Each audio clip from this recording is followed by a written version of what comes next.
Channel. আমি সমাপ্তি, live simply with সমাপ্তি চ্যানেলের পক্ষ থেকে তোমাদেরকে অনেক স্বাগত আর অনেক ভালোবাসা জানিয়ে আজকের ব্লগটা ইভিনিং থেকে স্টার্ট করলাম। বাই দ্য ওয়ে, কেমন আছো তোমরা সবাই? আই হোপ কি তোমরা সবাই ভালো আছো, সুস্থ আছো। আমিও ভালো আছি, সুস্থ আছি। আর তোমাদের সকলের সুস্থতা কামনা করে আজকের ব্লগটা ইভিনিং থেকে স্টার্ট করে দিলাম। তো চলো, এখন মোটামুটি 7টা 7:30টার মতো বাজে, জাস্ট সন্ধ্যা লাগলো এখানে। তো কেমন ঠান্ডা, ফার্স্ট কমেন্ট এটা করো যে তোমাদের কাদের ওখানে কেমন ঠান্ডা। এখানে তো একদম জম্পেস ঠান্ডা পড়েছে। আর এখানে শুনছি ঠান্ডা নাকি মার্চ এপ্রিল পর্যন্ত থাকবে। তো সেটা শুনে আমি তো ভীষণ চিন্তিত যে কি হবে। তো যাই হোক, চলো আজকের ভিডিওটা যদিও কোনো ব্লগ ভিডিও না, আজকে আমি একটা টপিকের উপর তোমাদের সাথে আলোচনা করতে এসেছি। তোমরা একদম স্কিপ না করে প্রথম থেকে শেষ পর্যন্ত ভিডিওটা কন্টিনিউ ওয়াচ করো। আই হোপ আজকের ভিডিওটা দেখতে তোমাদের অনেক ভালো লাগবে। আর যদি আমার ভিডিও তোমাদের ভালো লাগে তো অবশ্যই একটা লাইক করে দিও আর কমেন্ট করে জানাতে ভুলো না আমার ভিডিও তোমাদের কেমন লাগছে।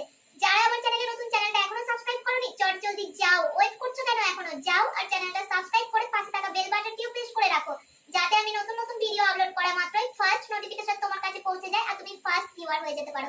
তো চলো আজকের টপিকটা শুরু করা যাক। আমি প্রেগন্যান্ট, দুটো বাচ্চা আমি কিভাবে সামলাবো?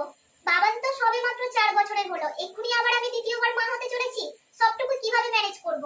এই টপিক নিয়েই আজকে তোমাদের সাথে আমি ভিডিওটা শেয়ার করব। তো চলো, একদম স্কিপ করা যাবে না বন্ধুরা, তোমরা প্রথম থেকে শেষ পর্যন্ত ভিডিওটা দেখতে থাকো। ভিডিওটা একদম এক্সাইটিং হতে চলেছে, দারুণ ধামাকাদার একটা ভিডিও নিয়ে এসেছি তোমাদের সাথে। আই হোপ কি তোমাদের অনেক ভালো লাগবে।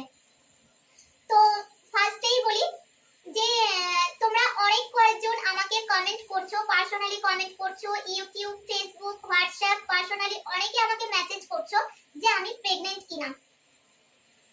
কি বলবো, মানে আমি কোথায় থেকে শুরু করব কিছুই বুঝতে পারছি না। তো ফার্স্টেই বলি যে তোমাদের এরকম কেন মনে হচ্ছে আমাকে দেখে? এটা অনেক দূর পর্যন্ত ছড়িয়ে গেছে, এমনকি আমার পাড়া প্রতিবেশীরা আমার মাকে জিজ্ঞাসা করছে, আমার এখানে ফটো দেখে, আমার রিলস দেখে তারা আমার মাকে বলেছে যে আমি কিনা প্রেগন্যান্ট। তো আমার মা আমাকে ফোন করে বলছে, সবার মুখে একই কথা, সবাই আমাকে একই রকম ভাবে জিজ্ঞাসা করছো যে আমি প্রেগন্যান্ট কিনা। তো আজকে তোমাদের সেই ডাউট আমি একদম ক্লিয়ার করে দেব, তার জন্য তোমাদেরকে পুরো ভিডিওটা কন্টিনিউ ওয়াচ করতে হবে। তো কি দেখে তোমাদের হঠাৎ করে মনে হচ্ছে যে আমি প্রেগন্যান্ট? আমাকে দেখে কি মনে হচ্ছে যে আমি প্রেগন্যান্ট? সত্যিই কি আমি প্রেগন্যান্ট? আমি আবারও দ্বিতীয়বার মা হতে চলেছি। বাবান তো ছোট, কিভাবে সামলাবো আমি দুটো বাচ্চাকে? সমস্ত কিছু প্রশ্নের উত্তর নিয়ে চলে এসেছি তোমাদের সামনে। এটাই কি ছিল আমার শরীর খারাপের কারণ? এটাই কি আমার উইকনেসের কারণ? সবকিছু আজকে তোমাদের সাথে আমি ক্লিয়ার করে দেব। ফার্স্টেই বলি যে আমি হয়তো একটু মোটা হয়েছিলাম, এখন আর নেই সেটা, এখন আবার একটু নরমাল অবস্থায় চলে এসেছি। আমি বরাবর একদম স্লিম ফিগার আমার, আমি মোটা নই। তো হঠাৎ করে আমার একটু শরীরের প্রবলেম হয়েছিল, যার জন্য আমি ডক্টরের কাছে যাই। খুব প্রবলেম করছিল আমার শরীরে, 1-1.5 মাস থেকে আমি খেতে পারছিলাম না, উঠতে পারছিলাম না। তো এই সিম্পটম গুলো দেখে প্রেগন্যান্টই মনে হবে, তাই না? তো আমি ডক্টরের কাছে যাই, তো ডক্টরে আমাকে সমস্ত কিছু টেস্ট যা কিছু করার সমস্ত কিছু করতে বলে। তো সেখান থেকে আমি মানে এরকম রিপোর্ট আসে যে আমার নাকি শরীরে একদমই রক্ত নেই আর প্রেসার লো। এই জন্যই আমার মাঝে মধ্যে মাথা ঘোরে। আমি 48 49 এরকমই থাকি, বাট ডক্টর যখন আমাকে দেখে যে আমি 46 বা 45 এরকম এসেছিলাম, তো তখন আমাকে ডক্টরে প্রেসক্রাইব করে যে আমার যেরকম বয়স, আমার যেরকম হাইট, তার কাছে ওই ওয়েটটা কিছু না। মিনিমাম আমার কাছে 55 টু 60 এরকম ওয়েট আমাকে করতেই হবে, ওয়েট গেইন আমাকে করতে হবে। তো সেই জন্য ডক্টরে কনসাল্ট করে আমি, ডক্টর আমাকে যে মেডিসিন গুলো দিয়েছিল সেই মেডিসিন গুলো খাওয়ার পর আমি মনে হলো যে আমি মোটা হয়ে যাচ্ছি। ফার্স্টে আমার মুখটা ফুলে গেল, গালগুলো টুবু টুবু হয়ে গেল, ফুলে গেল মুখটা, আমার ওয়েট গেইন হতে শুরু করলো। তো মোটামুটি 1 মাসের মধ্যে আমি 5-7 কিলো ওয়েট বাড়িয়ে ফেলি, ওই মানে মেডিসিন খাওয়া অবস্থায়। আর মেডিসিন খাওয়ার পর আমার এত খিদে আর এত ঘুম হচ্ছিল যে কি বলবো। পুরো টাইম আমার মনে হচ্ছিল আমি কোনো কাজ করব না, আমি সারা দিন ঘুমাই আর শুধু খেয়েই চলেছি, যাই খাচ্ছি মনে হচ্ছে পেট ভরছে না, এরকম ব্যাপার হয়ে গেছিল। তো 3 মাস মেডিসিনটা চলেছে, তো 3 মাস ওই রকমই প্রচুর খাওয়া দাওয়া করেছি, প্রচুর ঘুমিয়েছি। তো তার জন্য হয়তো ওই মেডিসিনের এফেক্ট চলাকালীন আমি একটু ওয়েট গেইন করি। তো সেই জন্যই আমি একটু মোটা হয়ে গেছিলাম, বাট ভালো লাগছিল মোটাটা, যেহেতু আমি সব সময় এরকম রোগা পাতলা, তো তার জন্য আমার মোটা হওয়াটাতে আমি অনেকটা হ্যাপি ছিলাম। বাট যখন আমি দেখলাম যে আমার পেট বেরিয়ে আসছে, আমি মানে আমার ভুঁড়ি হয়ে যাচ্ছে, সিজারিয়ান পেশেন্ট, আমার বাবার সিজার করে হয়েছে, তো তার জন্য অনেকেই বলে যে তুমি তোমার নরমালে বাচ্চা হয়নি, সিজারে পেশেন্ট, তাও এখনো তোমার পেট বের হয়নি, ভুঁড়ি হয়নি, এরকম আমাকে অনেকে বলে। বাট আমার ওই জিনিসটা একদমই পার্সোনালি পছন্দ না যে আমার পেট মোটা হয়ে যাবে। হ্যাঁ, মোটা একটু হাতে পায়ে হব, মুখটা একটু, গালগুলো একটু গোলমোলো হবে, মুখটা একটু গোলমোলো হবে, এটা একটু পছন্দ, একটু অল্প, মানে ওই যে বললাম আমি আমার যেরকম হাইট, তারপর আমি ভেবে দেখলাম সত্যি একটু মোটা হলে তো বেশ ভালোই হয়।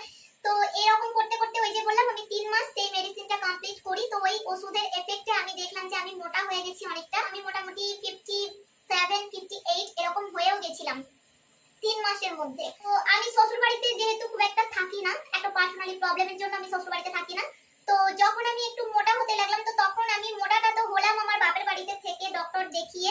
সেটা কেউ জানলো না আমার ভিতরের খবর, বাট আমি যখন শ্বশুর বাড়িতে থাকা অবস্থায় আমার বাইরের থেকে সবাই দেখতে পেল যে আমি মোটা হয়ে যাচ্ছি।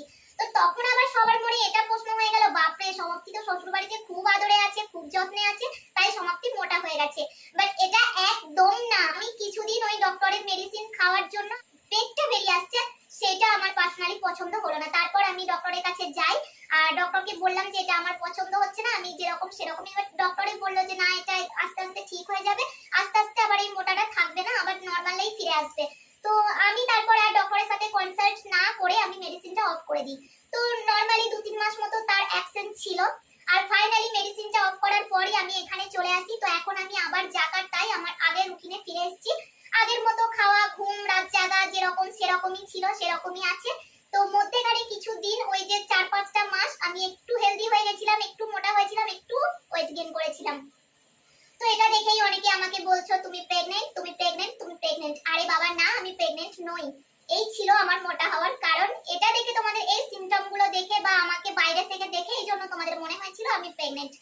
তো আমি এর আগে যেখানে যেখানে ইউনিটে ছিলাম, এমনকি ঝাঁসি থেকে, শিলিগুড়ি থেকে, এখন আমি এখানে চলে আসার পরে এখন আমি ওই ফটোগুলো স্ট্যাটাসে দিলে আমাকে সবাই এখনো পার্সোনালি মেসেজ করছে, জিজ্ঞাসা করছে তুমি প্রেগন্যান্ট কিনা। মানে তোমাদের দাদা ভাইকে পর্যন্ত সবাই জিজ্ঞাসা করছে আমি প্রেগন্যান্ট। তো না, আমি প্রেগন্যান্ট নই। আর যদি কখনো কিছু হয়, যেহেতু আমি এখন ইউটিউবে আছি, সোশ্যাল মিডিয়াতে আছি, অবশ্যই তোমাদের সাথে সেটা শেয়ার করব আর তোমরা সেটা জানতে পারবে। কারণ তোমরা তো আমার একটা ফ্যামিলি হয়ে গেছো। ভালো খারাপ আমার লাইফে যখন যে ঘটনাই ঘটুক না কেন, সবটা তোমাদের সাথে শেয়ার করার চেষ্টা করব। আর আমার বাবান এখন 4 বছরের, বাবান সদ্য ছোট। তো এই অবস্থায় আমি আরেকটা বেবি সামলাবো কি করে, এটা তো আমি একদমই ভাবতে পারি না। আর বেবি প্ল্যানিং বা দ্বিতীয়বার মা হওয়া, জানি না গো, কিছুই জানি না। এখন কোনো আপাতত কোনো প্ল্যানিং নেই। এখন আমরা বিন্দাস আছি। এখন পুরো ফোকাস আমাদের বাবানের দিকে। বাবানের স্কুল জার্নি স্টার্ট হয়ে গেছে, বাবান মন দিয়ে পড়াশোনা করছে। এখন পুরোটাই আমরা ফোকাস করছি as a mother and as a father. এর বেবি কিছু প্ল্যানিং আমরা করছি না। যদি কখনো কিছু করি তো তোমাদেরকে অফ কোর্স জানাবো। এগুলো তো আর একদিন দুদিনের কাজ নয় বলে। যখন কিছু প্ল্যানিং করব বা বাই চান্স যদি কখনো আমি প্রেগন্যান্ট হয়েও যাই, সবটা তোমাদের সাথে আমি শেয়ার করব। তো চলো, আই হোপ কি আজকে তোমাদের পুরো ডাউট আমি ক্লিয়ার করে দিলাম। আর ভিডিওটা সবাই একটু ধৈর্য ধরে লাস্ট পর্যন্ত দেখো, তবেই তোমরা বুঝতে পারবে যে আমি প্রেগন্যান্ট কিনা, আমার প্রেগন্যান্টের রহস্যটা কি। তো এই নিয়ে অনেক কয়েকদিন থেকে ভাবছি যে এই ডাউটটা তো সবাই ক্লিয়ার করতে হবে। এইখানে দাদাভাই ফাইনালি আমাকে সাজেস্ট করলো যে তুমি এটা টপিকটার উপরে একটা ভিডিও বানাও, তাহলে ভিডিওটা সবাই দেখলে সবার ডাউটটা ক্লিয়ার হয়ে যাবে। তো আমি আবার আমার আগের অবস্থায় ফিরে এসেছি। এই দেখো, আমাকে দেখে কোথায় মনে হচ্ছে তোমাদের আমি প্রেগন্যান্ট, সেটাই বুঝে উঠতে পারছি না। মেইন টার্গেট আমাদের লাইফে বাবান, মানে সবটা বাবান, সবটা সবটা সবটা। তো আজকের ভিডিওটা এই পর্যন্তই রাখছি। যদি ভালো লাগে তো অবশ্যই একটা লাইক করে দিও আর কমেন্ট করে জানিও তোমাদের কেমন লাগলো। চলো দেখা হবে আবার নতুন কোনো ভিডিওতে। ততক্ষণ পর্যন্ত তোমরা ভালো থেকো, সুস্থ থেকো। Love you all.